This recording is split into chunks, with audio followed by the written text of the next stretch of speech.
Overwatch League what-ifs. There's been many throughout the years, and one little butterfly effect has led to some major repercussions in certain seasons and with the destinies of certain franchises and even specific players. And as fans, some of these we probably wish happened, while others we're probably very thankful did not happen, or we're sad that they happened. And today, we're going to do some speculation on some of these Overwatch League what-ifs and the repercussions they could have had on the league. One of the most popular ones that I want to start off with is what if the 2020 Vancouver Titans didn't implode? For a quick refresher, in 2020, the Vancouver Titans were running it back with their 2019 roster that ended up going to the finals, just with a minor change at tank, that being Fissure.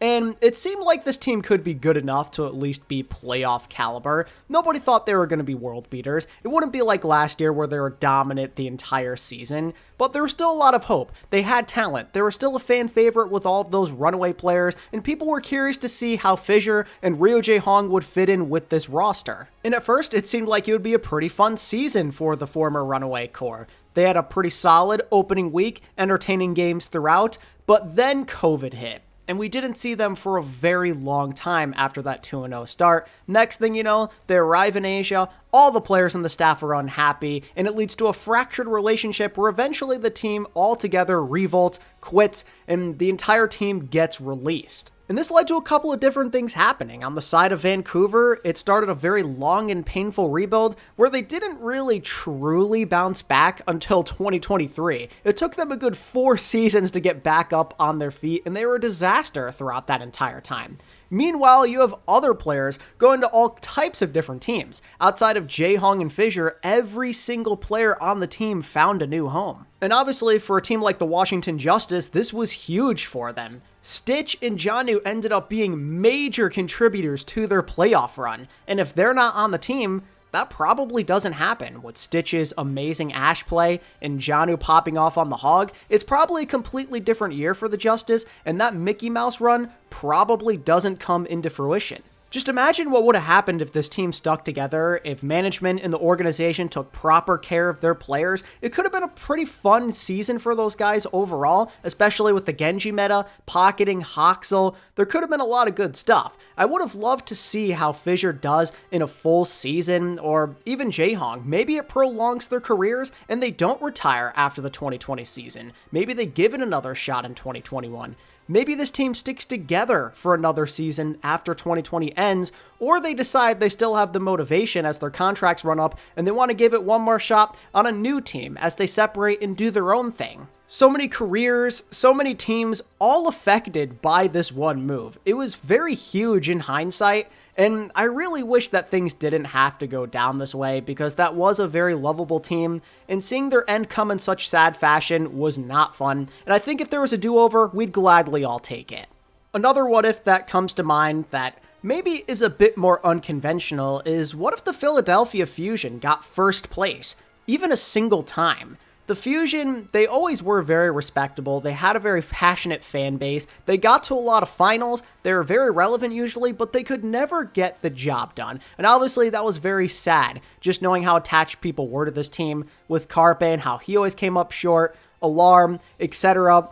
It was a great team to follow, it was a great story, but never getting that first place made them the perennial chokers of the Overwatch League's history, and everybody still makes fun of them even to this day. But the sad fact is, if they even won just one time, the narratives probably changed quite a bit. Carpe having a first place in Overwatch League would have been huge for his resume, and all of a sudden, the Fusion are no longer the laughingstocks of the league, and that probably goes to somebody else, at least in terms of like the relevant winners, if you know what I mean. There's an alternative universe where the Fusion could be undefeated in big-time tournaments. If you combine all the finals appearances, they could have gone 5-0. The Overwatch League, they had the Stage 2 finals that they choked, they went to the Grand Finals, 2020, a couple of heartbreaking tournaments. Imagine if they're on the right side of history instead. How different things shape up. The legacies of some of these players, the legacies of some of the guys that beat the Fusion change as well. Sometimes I really wonder just what would have happened if the Fusion could have just taken home a first place a single time. Back to the idea of team implosions, another big what if that ponders my mind quite a bit is what if the 2021 Valiant didn't move to China? What if Immortals weren't freaking jerks and they didn't sell the team to a really sus org as they did? What if they actually let that 2021 roster play together? How does that change the future of their franchise? The level of respect that people have for them, and where certain players do and do not go. On the side of the Valiant, they're basically running back their core from 2020 that was wildly successful, way better than anticipated, and then they're adding in agilities, in Atom. And for me, as a big Valiant fan back then, I thought this team had the potential to maybe be my first or second favorite team in franchise history. It was the best of both worlds. The new blood plus Agilities, who is my all-time favorite player. Nobody was expecting this Valiant team to be world beaters. They'd probably be middle of the pack at best, probably not even as good as the 2020 iteration, but that was okay, because again, they were likable, they had the coaching, they had the fighting spirit, they probably would have gotten some upsets here and there anyway, and it would have been an enjoyable season for the Valiant fans.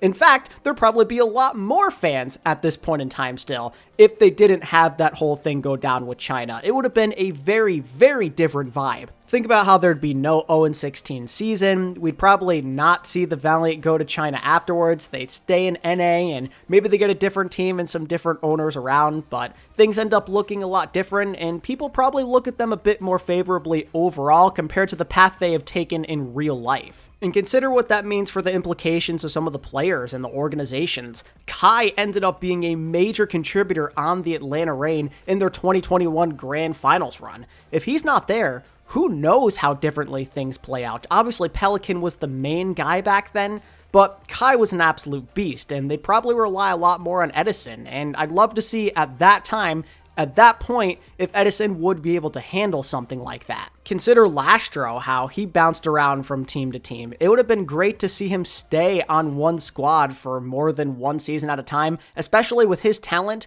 and his consistency. Adam actually gets a shot at the Overwatch League. Poor Adam got cucked not once, but twice, but in this scenario, he actually gets to be a starter, he gets his time on stage, and maybe that gives him a big boost in his career, and we see everything play out a lot differently. We get to see Agilities go out one more time. There's also Rain, who wouldn't go to military service right away. He'd be around for an extra season. Things just look significantly different if the Valiant don't move to China, and to this day, I'm very sad that this is how things had to go. Another big what if that crosses my mind quite a bit these days is what if JJonak actually played on the Season 5 Seoul Dynasty? Back when that roster was being assembled, there was so much hype around it. Obviously, they cashed in on a lot of that hype. They're one of the best performing teams in the league, at least in the regular season. But the idea of Smurf, Prophet, and JJonak all being on the same team was insane, ludicrous on paper. 3 legends of the game, 3 ultimate fan favorites teaming up all at different positions. This seemed like it had the potential to be a super team-like trio. But unfortunately, JJonak's health issues arrived, and then he'd retire from the Overwatch League, never to return, and I find that to be a damn shame, as JJonak would have been mad entertaining in the Overwatch 2 era. Prime JJonak, or at least a professional level JJonak, would have been awesome. And just consider the early season and what the meta was, how much Zenyatta Ana was being played. Creative and Vindame did a great job, but imagine you replace Vindame with JJonak in that scenario. Creative on Ana, JJonak on Zen. That sounds like a sick combo. They would have done work. And I don't know, man, just as like a OG Overwatch League fan that was following since the inaugural season, that would have been like a dream come true. A true all-star team. Seeing JJonak and Prophet, 2 of the best players back then in 2018, together after all these years, it just sounds too fun, and I'm really sad that it didn't happen. Now, it's not to say that the Dynasty would have been significantly better with JJonak. I don't know if he alone would make enough of a difference for their fate to be changed, but it's a possibility knowing the caliber of player he is, and maybe they would have done a little bit better in the playoffs, let's say, considering that they didn't believe in creative and they moved over to different players to try and solve that Curie issue, and it really didn't work out. If they had JJonak there right from day one, things could have gone a bit different. The Dynasty probably don't move all that much up compared to what happened in real life, but man, it would have been a bit more enjoyable for the fans knowing the amount of legendary players all on the same team. But alas, it was taken away from us. But how about one of the biggest trades that went down in Overwatch League history? What about when the Shock traded danteh to the Outlaws for Smurf? What would have happened if that trade didn't go down? Think about how much different the landscape could have looked if Smurf never got his opportunity on the San Francisco Shock, and if danteh either stayed on the Shock or got traded elsewhere. There's a lot of diverging paths here. Smurf definitely needed to be on the Shock to have the legendary career that he had, to win as much as he did. If he ends up staying on the Outlaws and they try and build around him, or he goes somewhere else, it probably ends up in disaster, especially if he's on Houston. There's just no way he'd get the same level of support, and he probably wouldn't be looked at in the same way that he has today, now in retirement, as one of the best players of all time. And think about what it means for the Shock as well. Think about how important Smurf's play was. In 2019, he was the Orisa player that helped lead them through the playoffs. In 2020, he was counted on time and time again, especially when it came to those Winston-centric metas. If they're relying on a different tank player, or maybe super, they may not be as potent. Maybe a few more of those tournaments don't go their way. Maybe they don't end up being two-time Overwatch League champions. We don't really know. And how about danteh? Do the Shock end up maybe keeping him around, at least for a little bit longer? Does he get to be a part of a first-place team or two? Maybe it's possible, or perhaps they ship him out somewhere else. Like, for example, what if the Gladiators didn't get Decay and they traded for danteh instead? I could see something like that playing out. It'd be cool to see danteh play in a more consistent team, rather than so many bad ones throughout his career, so many flops. He had a couple of fun seasons on the Outlaws, but aside from that, it's mostly been losing and playing on struggling teams throughout his career that just can't figure it out. So in a way, maybe this ends up working out for the better in danteh's career if he gets traded elsewhere or if he stays on the Shock. Maybe the real big winner in this scenario ends up being him. Another what if that oftentimes crosses my mind when I think about this topic is, what if Pine got another chance? What if, let's say, he actually got to play a little bit in Season 4 on the Dallas field, or he got some kind of other second chance, like maybe he's motivated to play after 2019 ends and he joins a team in 2020, let's say. That would have been very exciting, just to see the big boss go out there one more time. We only got to see him play in the very early legacy of OWL, and to me that feels like a shame, just knowing the mechanics and the skill ceiling of this guy. Pine wasn't always the most consistent, and some of the attempts he made to make big plays were highly questionable, but you can't doubt his skill, and the highlight reel speaks for itself. This guy is a monster, and in some of those Widow-centric metas and Ashe-centric metas that would come in 2020 and onwards, it feels like Pine probably would have had his way at times, and he could have been a nice playmaker. You know, he was a fan favorite at the end of the day, and I think people would have appreciated being able to see him play more than one season. I wish the Fuel let him play even just a single time. I know there were some logistics behind it, and then by the time he did get to the team, there's really no point in changing up the lineup and playing him. You don't want to mess with what you have at the end of the day, but man, seeing Pine in a Dallas uniform in 2021 after not seeing him for years would have hit like crack. But alas, it was taken away from us. Now I might as well get the thumbnail out of the way that you're probably looking at, and that is, what if Shu signed with the Hangzhou Spark? After the 2020 season, Shu is set to be a free agent, and apparently, according to many rumors out there, according to Gushue himself even, Shu desperately wanted to be a member of the Hangzhou Spark. That was his #1 destination, but the Spark decided to go with MCD over him. And obviously, that was a massive, massive mistake for many reasons. I'm sure the Spark are kicking themselves, knowing that the coaches and management believed more in MCD's potential than they did in Shu. Now, it's not to say that Shu would have been this ultimate game changer, that the Spark win a championship or anything of the sort, but they're certainly in a better spot than they were with MCD. 2021, it kind of just felt like a toss-away year. They weren't anything special. Maybe Shu contributes a little bit, they get another win or two, but that team definitely was not going anywhere. But after that, maybe things look up a little bit. 2022, the Spark were a dark horse team. They had their ups and downs, but when it came to the playoffs, they showed up, and adding in a playmaker like Shu probably could have propelled them even further, potentially. Or at the very least, their regular season would have been a bit more consistent and more enjoyable. Shu in his prime in the Overwatch 2 era alongside Shy and Gushue as well would have been absolutely sick. Maybe the Spark's destiny changes. Maybe they're able to win a tournament. maybe in 2022, let's say, they're the winners of the midseason madness. The Gladiators took them down, but they had Shu on the team. If they take Shu away, maybe they're able to overcome the Glads and even the Shock. Shu, with how he's playing at that time, shy on Sojourn, maybe it could have been enough. Maybe the Spark could have gotten one first place in their trophy closet.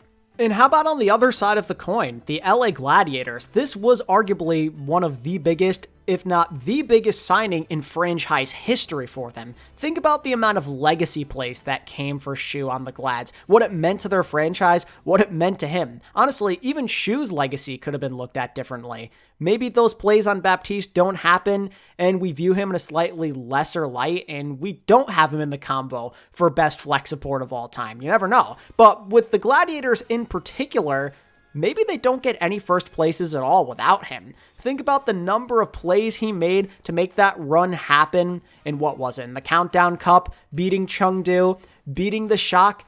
Very important. And then afterwards, winning 2 tournaments in a row in Season 5. Without him, the Gladiators may end up with nada, so I'm sure they're very grateful that Shu ended up coming here, and the Spark were absolute idiots. And while I'm on the topic of Shu, might as well get another what if with him out of the way, because along with the Spark and the Gladiators back in 2021, there is also a possibility he could have gone to the Outlaws 2 years early. According to Crimzone, the AMA that he did, it was between the Outlaws and the Gladiators for both him and Shu. Whoever got Shu was going to get Crimzo instead. So there's a world where maybe Crimzo ends up on the LA Gladiators and Shu ends up on the Outlaws 2 seasons early. And that could have been a major boost for the Outlaws back then, because they were already a pretty decent team. They just missed out on playoffs, but now you're going to upgrade. You're going from Crimzo to Shu. Major upgrade, which could have made this team maybe a couple of wins stronger, and perhaps they do make it to the playoffs that year. With how prime Danteh was playing, with the synergy this team had, the confidence, the swagger, having Shu there could have put them over the top. Support always kind of felt like the weak point of that Outlaws team, the part that just couldn't quite keep up, but I think if you add Shu into the mix, that extra bit of playmaking, you know, the relationship he could have had with Danteh and with Piggy and whatnot, the vibes could have been vastly different on this Outlaws team. They could have had a different swagger and a different level of confidence to them. And on the other side of things, again, the Gladiators probably suffer. They're probably not going on any runs. I have doubts that they get any first places. But with Crimzo there, they'd probably still be entertaining, especially with the Prime Kevster. They could have made tournaments. Maybe they do win like one final or get to a couple at the very least, because Crimzo did have a very good year in 2021. But you'd have to imagine that it's going to be a lot more difficult for them going from Shu to Crimzo. There's so many different paths that could be taken because Shu is just such a desirable player, obviously. So many different scenarios could have played out. So many different teams could have had him instead. Who knows what happens if he goes into 2023 free agency? Maybe he leaves the Outlaws and goes to the Gladiators instead, you know? You never really know with these things, and in a way, I am kind of glad that history played out the way it did, because Shu had some absolutely amazing moments on the Gladiators, but maybe you feel differently. Now we're going to talk about another trade, and this one I feel goes under the radar as an interesting what if. Maybe it's just me, but sometimes I'm curious to know what would have happened if the Seoul Dynasty never traded Fleta to the Shanghai Dragons and they decided instead to pair him up with Prophet. In hindsight, yes, it seemed that Fleta didn't want to be on this team anymore when Prophet arrived. He wanted a fresh start after some not so great years on Seoul. It worked out for the best for him, and they believed in Fitz a lot, and rightfully so, but I could see a world where Fleta and Prophet can coexist. Why the hell not? They'd basically be what the modern-day Stalker proper is. Two insanely flexible DPS players, two of the greatest of all time. Fleta can easily go on to the hit scan. We saw it a lot in the Overwatch League throughout the years. He definitely could have done that. He could have played some Ashe, some Cassidy. He could still get Fitz in there with a rotation as well. But I think in crunch time, just watching Fleta and Prophet go to work with some insane clutches would have been awesome. The Dynasty were very up and down that year, but with Fleta there, maybe there's a bit more stability. He literally won MVP that year. It was one of his greatest seasons of all time. I think the Dynasty struggle in less aspects a bit more. They're probably still a little up and down overall compared to some of these other teams, But by adding Fleta into the mix, maybe there's enough stability to make them arguably the #1 APAC team that year. I mean, you're taking Fleta away from the Dragons, who built such a major legacy in 2020 where he won MVP, in 2021 where I'd argue he was an even better player. What does Shanghai do in return if they don't get Fleta? Obviously, Lip is still going to be Lip, but I'd be curious to know what flex DPS they bring in to be his replacement that can play anywhere near that level. Could anybody be that successful? Or was it just Fleta at that time? Would the Dragons still have won a championship? Could Fleta have won a championship with the Seoul Dynasty? So many what ifs play out just knowing that you're putting two amazing players in their prime together on the same team, and you're removing him from a system that saw so much success in the end. We're going to stay on the topic of trades for this next one, and instead talk about a trade that didn't go down, and it would have been interesting if it did. For those of you who remember, Gator ended up doing an AMA after the final season of OWL, talking about some of his experiences on the Atlanta Reign, and he talked about how the Boston Uprising offered him Smurf, Twilight, and Striker for Vigilante and danteh. Now, in hindsight, we could say probably would have been better if they got somebody like Smurf, a more versatile tank, but at the time, that trade probably didn't make all that much sense. The Atlanta Reign were the best team in the league by far. They were literally never losing. They had won the mid-season tournament as well. There was no point in disrupting what they had, but genuinely, it probably would have worked out for the better, and when you look at it, this ends up actually being a pretty good trade for these guys. danteh ended up not being able to keep up in the second half of the season, not entirely his fault, but his limited hero pool kind of led the way with that, and Vigilante sat on the bench anyway. So you're getting rid of two young players who weren't all that impactful, and in return you're getting some great veteran presence in Smurf and Twilight. Striker probably doesn't play, but that's just whatever, you can have him there on the bench. He'd be happy to be chilling with Twilight and Smurf, of course, but the big playmakers there, bringing in Smurf for a bit more flexibility, a bit more of a veteran leadership. He commands more respect. That could have maybe worked out. You have Twilight there, so him and Fielder can maybe split the playtime, maybe play together here and there. It gives you more options at the very least. I think Atlanta probably end up as a better overall team, at least on paper. Now, of course, that is assuming that the team can gel together fast enough. Maybe it wouldn't work out. We saw it happen when the Gladiators got rid of danteh for Marvel. Maybe it'd be tough to adjust to having a new tank in there and a new support mid-season, getting rid of the things you're used to.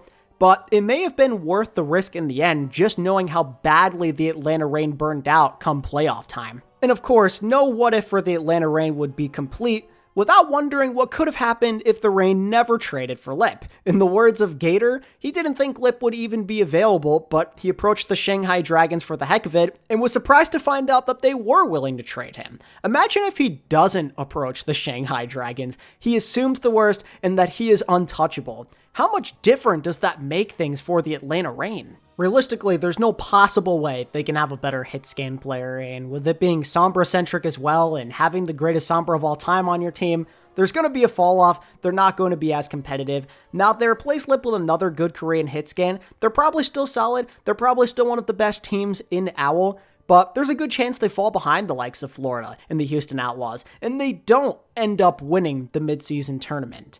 Maybe things look different in the playoffs, let's say, as well. Maybe they're even less competitive. Maybe things change with their mindset. I don't know for certain, but without Lip in the MVP caliber season he had, there's no way the Reign dominate the regular season as much as they did. And it begs the question, what would have happened to Lip?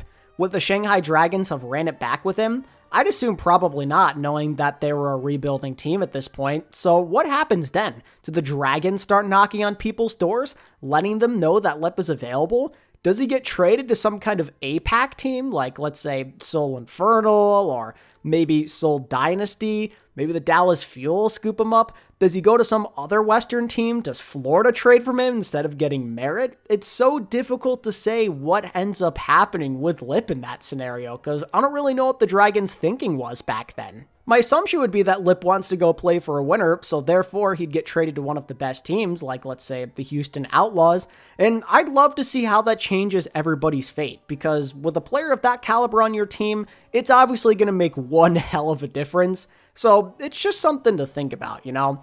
It's not to say that it changes the Florida Mayhem winning the championship or anything like that, but sometimes I wonder with how good he was that year if Lip could have made a difference elsewhere. Here's another one to cross your mind. What if the Dragons never went 0-40 in 2018? How does that change the perspective of fans? How many fans do they actually end up having from the West? I feel like that 0-40 is a big reason why they were so lovable, you know? They're the lovable loser that everybody wanted to see win. You're waiting for the turnaround in like season 2, let's say. You were attached. If this team won a couple of games early on, let's say, the tune probably changes a little bit, and people's interest might go elsewhere. We also end up missing out on a very special moment. Witnessing the Dragons win that game in 2019 is one of the biggest things that happened in the history of the league. The crying, the raw emotion, what it meant to some of those players as well. It was a huge moment, and getting rid of that, I don't know, it almost doesn't sit right with me. It's almost better that they went 0-40, but I'm just saying, I feel like they wouldn't have been liked about as much, and they wouldn't have been as cared about as much if they don't go 0-42, or 0-40 technically in 2018. And for the last Overwatch League what if I've got for you today, I have to wonder what would have happened if the Paris Eternal after 2020 didn't implode and they decided not to trade away their entire team, that Element Mystic core. What if they kept them together?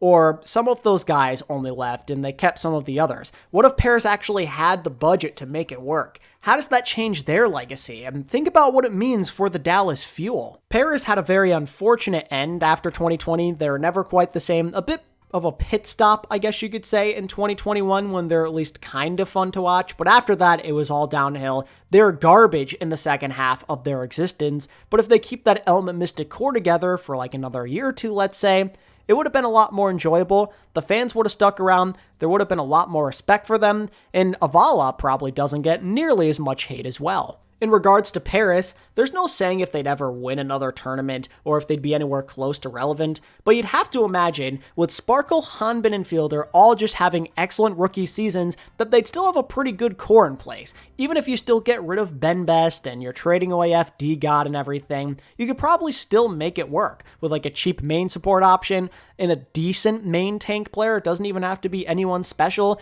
I don't know what they do at Hitscan because Exy was having his health issues at that point. But the point is, the core would still be together. There'd still be a lot of good pieces that enable them to win games. And that obviously tremendously boosts up the stock and level of respect for the Eternal as a franchise. They're seen as bottom tier, with only one real accomplishment, that being their Summer Showdown run. That's all they really have to their names. Aside from that, they have like the worst win percentage ever, basically. So you're saving yourself with that as well. A lot more grace. Somebody else is going to be laughed at a lot more. In general, I think Eternal fans would have been very happy if they got these guys back, at least for one more year.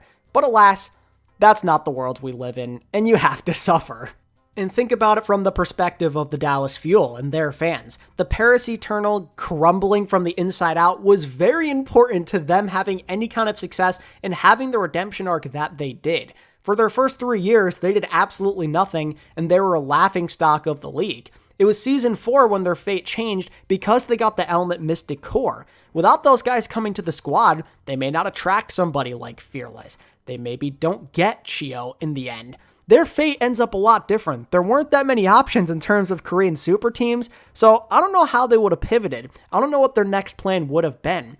What free agents would want to come here? How do they attract desirable rookie players? I don't know what they do there. Dallas may be doomed for failure forever if it's not for this opportunity. Obviously, money was in no question for them, but again, I don't know what key players were out there that actually wanted to come here. They may not turn it around in Season 4. They may not win any tournaments. They may not win the finals in 2022. Dallas and even Fearless fans are all sweating. You should all say thank you to the Eternal for being incompetent and having to destroy things the way they did, because if it weren't for that, I really don't know what Plan B would have been for the Dallas Fuel. It's so difficult to say. Again, I don't really know what good options were out there at the time.